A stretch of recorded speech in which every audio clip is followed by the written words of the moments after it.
Hello friends, आपका स्वागत है प्रो कंप्यूटर साइंस के अंदर। तो जैसा कि अपन ने पिछले लेक्चर में एसक्यूएल के बारे में थोड़ा बहुत जान लिया था, तो आज अपन एसक्यूएल के बारे में थोड़ा और नॉलेज गेन करते हैं। ओके, तो आज का जो अपना पहला टॉपिक है वो है कॉन्स्टेंट्स।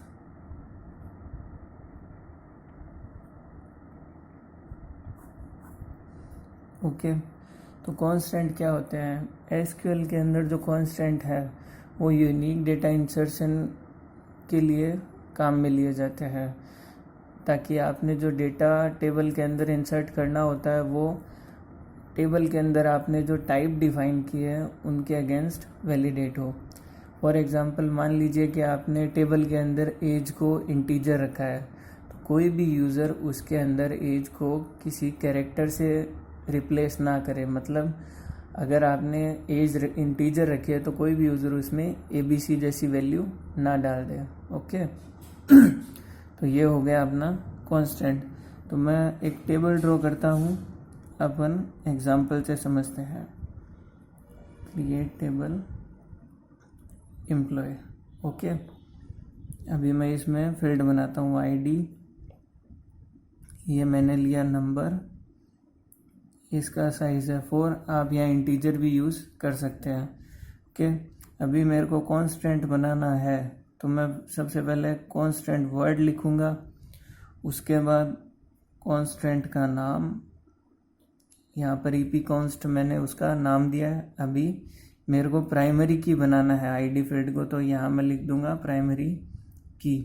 ओके, तो ये आपका कांस्टेंट का सिंटेक्स है और ये प्राइमरी की कांस्टेंट बन गया। इसका जैसा कि अपन ने नाम दिया है तो ये नेम्ड कांस्टेंट है। ओके, उसके बाद मैं नेम लेता हूँ, varchar 20। ओके, अभी मैं इसके लिए कांस्टेंट डिफाइन करता हूँ नॉट नल। इसका मतलब क्या कि ये वैल्यू कभी भी एम्प्टी नहीं जाएगी, तो ये नॉट नल है, ये भी एक कांस्टेंट हो गया। उसके बाद मैं सैलरी लेता हूँ, ये सैलरी, ये मैंने लिया इंटीजर, और इसके लिए मैंने कांस्टेंट डिफाइन किया यूनिक। तो यूनिक एक कांस्टेंट हो गया। यूनिक का मतलब क्या कि आप किसी भी यूज़र की सैलरी अगर डालेंगे तो वो हमेशा यूनिक होगी। उसके बाद आता है चेक कांस्टेंट। तो चेक कांस्टेंट के लिए अपन एक एग्जांपल लेते हैं, जैसे पोस्ट है। ओके, तो कोई भी कंपनी है उसमें कुछ पोस्ट होगी, तो अपन पोस्ट फील्ड डिफाइन करते हैं। ओके, अभी अपन कांस्टेंट बनाते हैं, कांस्टेंट का नाम दिया अपन ने CK चेक। ओके, अब ये CK चेक कांस्टेंट है, वो क्या करेगा? ये करेगा चेक पोस्ट इन। जो इन ऑपरेटर है वो अपन आगे कवर करेंगे, पर यहाँ मैं एग्जांपल के तौर पर आपको बता देता हूँ कि जो इन ऑपरेटर है, अगर आपकी वैल्यू कुछ फिक्स वैल्यू में से बिलोंग करती है तो आप इन ऑपरेटर का यूज़ कर सकते हैं। तो मान लीजिए कोई भी कंपनी है, उसके अंदर जो डेजिग्नेशन है वो लिमिटेड होंगी। मान लीजिए कि कोई मैनेजर है, कोई डायरेक्टर है, कोई क्लर्क है, कोई लेबर है, ये सारे पोस्ट होंगे, तो ये लिमिटेड पोस्ट हुए। अगर आपको अपनी वैल्यूज़ को इन लिमिटेड वैल्यूज़ में से सर्च करना है या चेक करवाना है, तो आप चेक कांस्टेंट का यूज़ कर सकते हैं। तो मान लीजिए मैनेजर, क्लर्क और डायरेक्टर। ओके, तो ये हो गया चेक कांस्टेंट और ये अपना टेबल बंद। ओके, तो अभी अपन ने 3-4 कांस्टेंट के बारे में जान लिया। अब अपन देखते हैं कि कांस्टेंट को ड्रॉप कैसे करते हैं। Dropping a constant. तो कांस्टेंट ड्रॉप करने के लिए, जैसा कि मैंने आपको पहले बताया था कि आपको कांस्टेंट ड्रॉप करने के लिए टेबल को मॉडिफाई करना पड़ेगा, तो इसके लिए आप अल्टर कमांड यूज़ कर सकते हैं। तो अपन ने अभी ऊपर जो कांस्टेंट बनाए, अपन उन कांस्टेंट को ड्रॉप करते हैं। Alter table employ.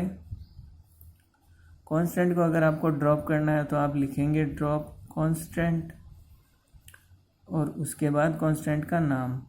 तो मान लीजिए मैं ep कॉन्स्ट ड्रॉप कर देता हूँ, तो इससे मेरा ये कांस्टेंट ड्रॉप हो जाएगा। ओके, तो ये हुआ कांस्टेंट ड्रॉप करना। अभी अपन कुछ स्पेशल ऑपरेटर्स और क्लाउजेस देख लेते हैं जो एसक्यूएल क्वेरीज में अपने को काफ़ी काम आते हैं। Operators and clauses. ओके, तो ऑपरेटर और क्लाउजेस के अंदर सबसे पहला है इन ऑपरेटर। ओके, तो इन ऑपरेटर जैसा कि मैंने ऊपर बताया आपको, अगर आपकी वैल्यू कुछ स्पेसिफिक वैल्यूज़ में से बिलोंग करती है तो आप इन ऑपरेटर का यूज़ कर सकते हैं। तो फॉर एग्जांपल मैं एक क्वेरी लिखता हूँ जिससे आई होप आपको समझ में आएगा। Select star from employ where age in 20, 30, 40। तो अब आपने एज के लिए इन ऑपरेटर यूज़ किया है, तो इसका मतलब क्या कि अगर आपकी एज, एम्प्लॉयज़ की एज अगर 20 साल, 30 साल या 40 साल होगी तो ये क्वेरी आपको आउटपुट देगी। ओके, तो ये हो गया आपका इन ऑपरेटर। उसके बाद आता है लाइक ऑपरेटर। लाइक ऑपरेटर का यूज़ अपन तब करते हैं जब अपने को एक स्पेसिफिक टेक्स्ट जैसा कुछ सर्च करना होता है किसी भी कॉलम की वैल्यू के रिगार्डिंग। ओके, तो यहाँ पर मैं लाइक ऑपरेटर के लिए कुछ एग्जांपल लिखता हूँ, आई होप आपको समझ आएगा। तो लाइक ऑपरेटर कब यूज़ होता है कि अपने को कुछ फिक्स वैल्यूज़ में से कोई कंटेंट सर्च करना हो तो। ओके, तो फॉर एग्जांपल जैसे कि select star from employ where name like. Okay, तो अब अपन लाइक ऑपरेटर का यूज़ करेंगे। तो लाइक ऑपरेटर को यूज़ करने के लिए सबसे आपको सिंगल कोट यूज़ करना है, फिर परसेंट सिंबल लगाना है दोनों तरफ।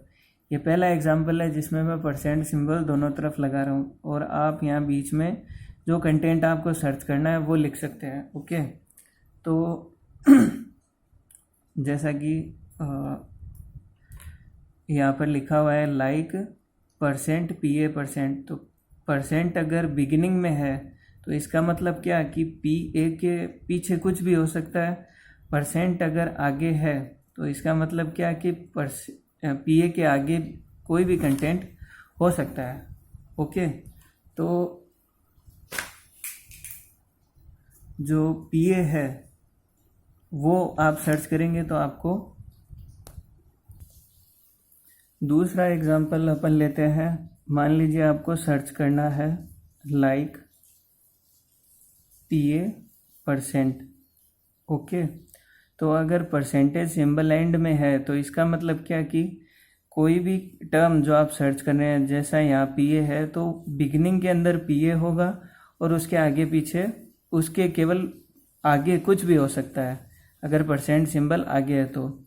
और अगर ऊपर वाला एग्जांपल देखें तो इसमें दोनों तरफ परसेंट सिंबल है, मतलब PA जो है वो बीच के अंदर कहीं भी हो सकता है।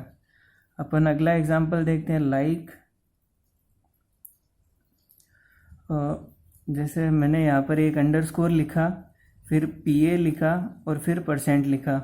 तो इस टर्म का मतलब क्या कि पहला कैरेक्टर कुछ भी हो सकता है, उसके बाद PA होना चाहिए और उसके बाद कोई भी रैंडम कंटेंट हो सकता है क्या। ओके, तो यहाँ पर जो अंडरस्कोर है वो as a wild card act करता है, इसको अपन वाइल्ड कार्ड भी बोलते हैं। ओके, एक एग्जांपल अपन और लेते हैं लाइक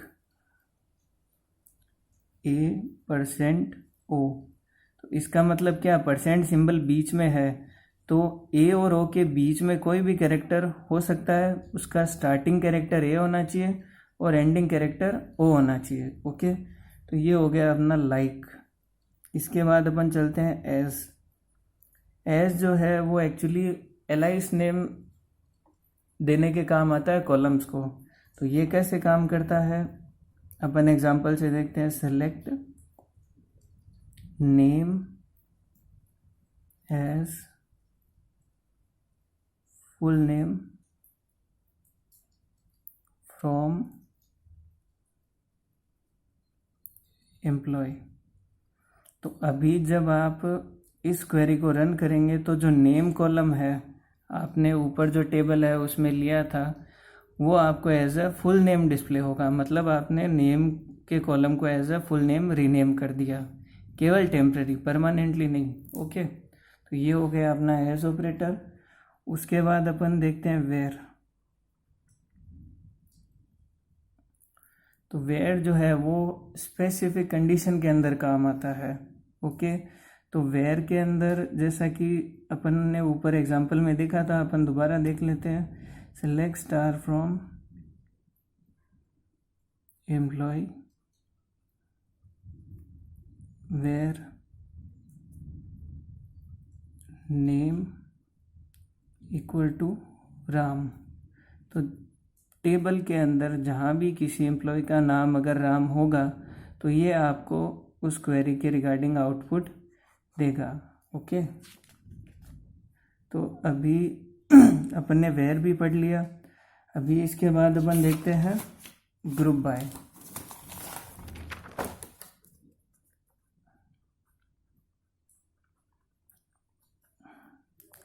ग्रुप बाय क्या होता है? अगर आप अपने क्वेरी को आउटपुट को किसी भी स्पेसिफिक कॉलम से ग्रुप बाय करना चाहते हैं, मतलब उसका समूह बनाना चाहते हैं ग्रुप्स के अंदर, तो आप ग्रुप बाय यूज़ कर सकते हैं। तो अपन एक इसका एग्जांपल देख लेते हैं ग्रुप बाय, और एक इसके अंदर आता है हैविंग। ये दोनों मोस्टली साथ में यूज़ होते हैं। तो ग्रुप बाय और जो हैविंग है अपन एक एग्जांपल से समझते हैं। Okay, select count. मान लीजिए मैंने कोई कस्टमर टेबल बनाया, तो मैं उसका फील्ड ले रहा हूँ कस्टमर आईडी। ओके, और उसमें मान लीजिए कोई कंट्री फील्ड है, कोई कस्टमर किसी स्पेसिफिक कंट्री से बिलोंग करता है, तो वो कंट्री इसमें यूज़ की है। Okay, from customers. ओके, अभी अपन ग्रुप बाय लगाते हैं, ग्रुप बाय कंट्री। ओके, तो अभी अपन ने ग्रुप बाय यूज़ किया है, तो ये जब भी इस क्वेरी को रन करेगा, या आप जब इस क्वेरी को रन करेंगे, तो ये कंट्री कॉलम से आपके कस्टमर्स को ग्रुप कर देगा और उनका काउंट आपको देगा। ओके, तो आई होप ग्रुप बाय आपको समझ आया होगा। आप कंट्री वाइज अपने कस्टमर की गिनती कर रहे हैं। काउंट जो है वो एक एग्रीगेट फंक्शन है जिसके द्वारा अपन पूरी टेबल के ऊपर ऑपरेशन परफॉर्म करते हैं किसी स्पेसिफिक फील्ड के ऊपर। ओके, तो ये हुआ ग्रुप बाय। तो आपके कस्टमर अब कंट्री वाइज ग्रुप बाय हो जाएंगे। अभी अपन हैविंग यूज़ करते हैं। हैविंग जो है यहाँ पर एक स्पेसिफिक क्राइटेरिया डिफाइन करता है। ओके, तो having count customer ID greater than 10। Okay, for example अपन 10 लेते हैं यहाँ। तो having counts customer ID greater than 10 का मतलब क्या है कि आपके जो कस्टमर है कंट्री वाइज ऐसे कौन कौन से कंट्रीज़ हैं जिनमें आपके कस्टमर का काउंट 10 से ज़्यादा है। ओके, तो ये हो गया हैविंग। इसके बाद अपन एग्रीगेट फंक्शन देख लेते हैं।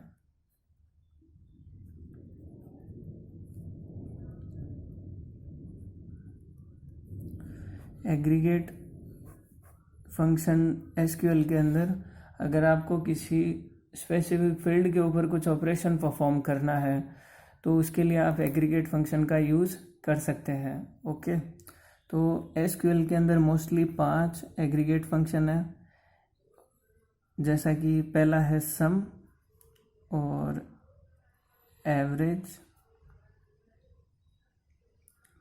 मिनिमम, मैक्सिमम और काउंट।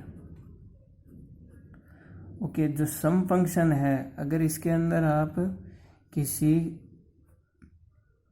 कॉलम की वैल्यू अगर पास करते हैं तो ये आपको उन सारे कॉलम का सम प्रोवाइड करेगा। मान लीजिए आप सम के अंदर सैलरी पास करते हैं तो ये आपको टेबल के अंदर जितने भी सैलरी फील्ड की वैल्यूज़ हैं उन सब का सम देगा। अगर आप एवरेज एग्रीगेट फंक्शन यूज़ करते हैं और उसके अंदर सैलरी पास करते हैं तो वो आपको जो एवरेज सैलरी है वो काउंट करके देगा। उसके बाद आता है मिनिमम। मिनिमम के अंदर अगर आप सैलरी पास करते हैं मिन फंक्शन के अंदर तो वो आपको मिनिमम सैलरी प्रोवाइड करवाएगा। सेम मैक्स, अगर मैक्स के अंदर आप सैलरी पास करते हैं तो आपको मैक्सिमम सैलरी प्रोवाइड करवाएगा। ओके। और जो काउंट है, काउंट के अंदर आप किसी कॉलम की वैल्यू पास करते हैं तो वो आपको उस कॉलम के काउंट बताएगा। ओके। और अगर आप काउंट को कुछ इस तरह से यूज़ करते हैं जैसा कि select count star from employ. Okay. तो स्टार का मतलब सारे, जितने भी है उतने सारे। ओके। तो select count star from employ का मतलब क्या कि एम्प्लॉय टेबल के अंदर जितने भी एम्प्लॉयज़ है उन सब का काउंट आपको रिटर्न करेगा। और यहाँ पर आप अगर सैलरी पास करते हैं इस काउंट के अंदर तो ये आपको सैलरी जो फील्ड है उसके टोटल काउंट रिटर्न करेगा। ओके। तो आज का अपना एसक्यूएल का जो नॉलेज का जो लेक्चर है वो यहीं ख़त्म करते हैं। अगर आपको वीडियो पसंद आया हो और या ये जानकारी आपको यूज़फुल लगी हो तो लाइक और सब्सक्राइब ज़रूर करें। Thank you.